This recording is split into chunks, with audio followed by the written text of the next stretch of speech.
the reason we wanted to start our Patriot Forums with you, we thought about a lot of different opportunities, and your staff and the publicists were terrific to work with us, is that this is a modern profiles and courage. We consider Breitbart the spirit of Andrew Breitbart, and Andrew spent so much time in Wisconsin, but we consider this ourselves the Fight Club. And the one thing we continue to discuss on the site and every day is the difference between talking about something and doing it, this concept of reform. And you understood at that time because you had the other side was cratering and starting to get the messaging different. But when your wife turned there, you realized that if we want reform, we have to take it to the bitter end. Yep. And I haven't, and my wingman doesn't understand it. How do the rest of the people in Wisconsin understand it? Absolutely. And what I understood then was not that I was going to back down, but that I needed to hunker down and do a better job of not only pushing through the reforms, but explaining them. And the irony of all ironies, this is the part I mentioned in the book as well, that's kind of funny now at the time, but originally I'd wanted to do this. I thought we'd get it done in about a week to 10 days. We had a plan to make it happen. Had those 14 state Senate Democrats not left the state, it would have happened in that amount of time. And it would have been the law, and it would have gone into effect, and we wouldn't have all the protest. The irony was my reason for wanting to do it so quickly was I didn't want to make a big spectacle about public employees, because most public employees are good, decent, honorable people. There are some examples of abuse, but I thought I'm not going to lead with that because I didn't want people to mistakenly think I was attacking all of them. The irony, of course, is that just the opposite happened. But in many ways, if I'd start out by saying, told the story of Megan Sampson I mentioned in the book, who was the outstanding teacher of the year, who years before I was governor was made the outstanding teacher of the year for the entire state of Wisconsin, a teacher in Milwaukee, one of those urban districts, and then a week or two later got told she was being laid off. Why?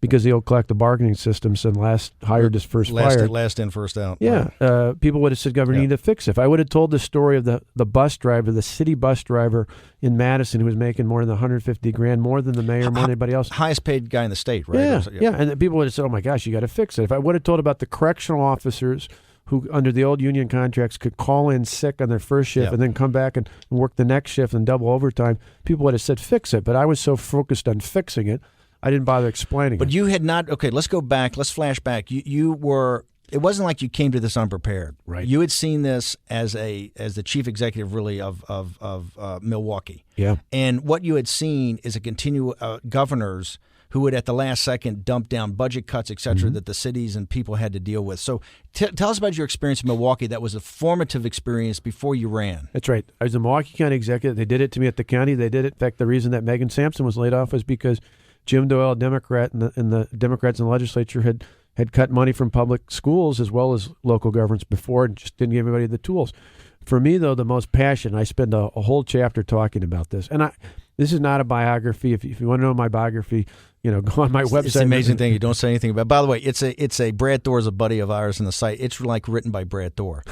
Mark Deason was your co-author in this, and we know Mark well, but this is by far the best thriller he's ever. It's like a thriller. Well, and this book you can't put down because it's two things: is whether we know the outcome, but it's how you go through it in the intense pressure we're going to talk about. But it's also your family, this small unit, because it's not just a guy that's a professional politician as a governor. It's also a father, a mother, and two little boys, and what they have to go through with all this vitriol, all this hatred thrown at them. Well, it's exactly right. And that's what we wanted to tell. We thought people knew. They saw the images of the protesters. They heard about the recall, but people didn't know all the details of what happened. And not only that, but why, which goes to the point about your question about Milwaukee County. When I was a county executive for 8 years, I was elected to that position. First Republican ever, was elected there 3 times. And an overwhelmingly Democratic right. In area. fact, the last year I was elected with 60% of the vote, nearly 60% of the vote in a county that went. Why was that? 2/3 for Obama. Why do you? Because they want leadership. I said in times of crisis, what I think voters want more than anything isn't just Republican or Democrat leadership. They want leadership, and we stepped up and we took on the insanity that was going on in that county.